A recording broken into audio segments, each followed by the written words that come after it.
아리에게는 지구를 부실 만큼 졸기탱인 조카가 한 명 있는데요. 얼마 전 이 조카가 집에 놀러 왔다가 아끼는 금반지 2개를 가지고 가버렸답니다. 뒤늦게 이 사실을 안 아리가 크게 분노했지만 사랑하는 조카한테 그것도 못해주냐며 졸렬한 이모 취급을 받았죠. 세상 순수한 얼굴을 하고 있는 조카가 벌써부터 비싼 걸 알아보는 건가 했는데 2013년 뉴욕타임즈에는 이런 뇌과학 연구가 실리기도 했습니다. 아름다운 물건을 보면 단순히 눈이 즐거운 것에서 끝나는 게 아니라 본능적으로 몸이 움직인다는 것이죠. 아름다운 것을 소유하고 싶은 인간의 욕망은 심지어 세계를 움직이고 역사를 바꾸기도 했는데요. 오늘의 교양만두, 세계사를 바꾼 보석들 시작합니다. 세계에서 가장 유명한 진주인 라 페레그리나, 여배우 엘리자베스 테일러의 남편이 그녀에게 발렌타인데이 선물로 이 진주를 선물하면서 더욱 유명해졌는데요. 이 커다란 진주는 영국이 제국주의의 길을 걷는 단초가 되었다고 합니다. 라 페레그리나는 16세기에 파나마 섬의 한 노예가 처음 발견했습니다. 이 노예는 진주를 식민지 관리자에게 가져갔고 그 대가로 노예에서 즉시 풀려났죠. 당시 파나마는 스페인의 식민지였기 때문에 이 진주는 스페인의 왕이었던 펠리페 2세에게 바쳐집니다. 그리고 펠리페 2세는 영국과의 동맹을 위해 메리 1세에게 청혼하면서 라 페레그리나를 선물로 주었죠. 메리 여왕은 이 보석을 무척 마음에 들어 했는데요. 이후 그려진 초상화에서 항상 이 보석을 브로치나 목걸이에 걸고 있는 걸 보면 얼마나 아꼈는지 알 수 있죠.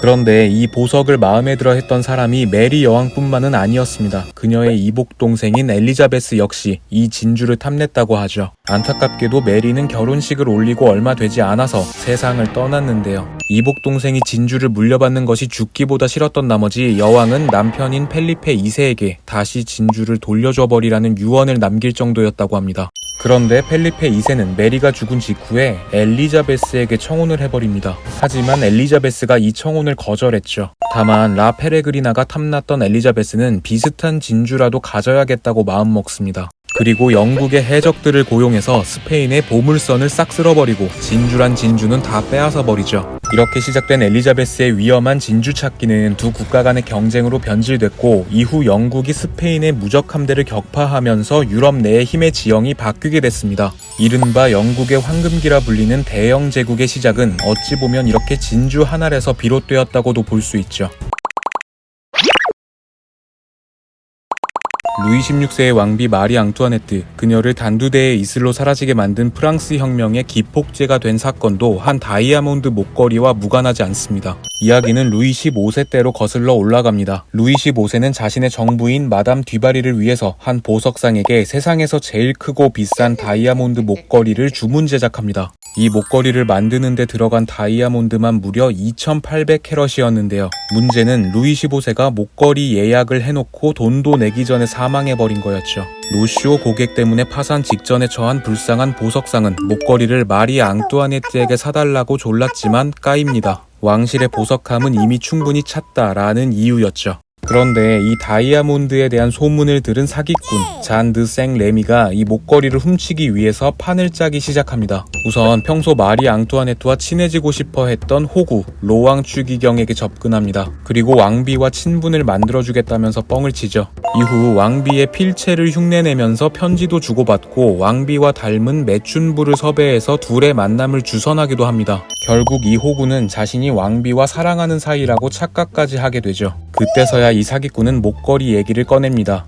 왕비가 다이아 목걸이를 가지고 싶은데 눈치를 보느라 못 사고 있다. 네가 대신 목걸이를 사서 선물하면 돈은 나중에 왕비가 줄 거다 라는 개소리인데 바로 믿어버리고요. 파산 직전이었던 보석상도 추기경에게 차용 증서만 받고 목걸이를 팔아버립니다. 왕비의 시녀인 척 목걸이를 중간에 빼돌린 이 사기꾼은 다이아몬드를 팔아서 큰 돈을 벌었다고 하죠. 이후에 보석상이 왕비에게 대금 지급을 요구하면서 이 사기 행각이 발각되게 됩니다. 이 사건에서 마리 앙투아네트의 죄는 없었지만 프랑스인들 사이에서는 왕비가 실제로 불륜을 저질렀고 돈도 횡령했으며 목걸이도 훔쳤다는 여론이 생겼죠. 결국 왕비는 당시 프랑스의 국민들이 겪고 있던 모든 고통과 격분의 표적이 되었고 곧이어 프랑스 혁명이 일어나게 됩니다. 마리 앙투아네트가 비극적인 최후를 맞이하면서 그녀가 생전에 소유했던 보석에는 저주를 받았다는 소문이 퍼지게 되는데요. 그중 대표적인 것이 영화 타이타닉의 모티브가 되기도 했던 호프 다이아몬드입니다. 누가 개한테 찢겨 죽었다더라, 한 가문이 완전히 망했다더라, 마약 중독자가 돼서 급사했다더라 등등. 이 보석을 소유하는 사람은 불행해진다는 소문이 돌았죠. 그래서인지 호프 다이아몬드의 마지막 소유주였던 해리 윈스턴은 심지어 돈을 주고 스미스소니언 박물관에 이 보석을 기증해버렸다고 합니다.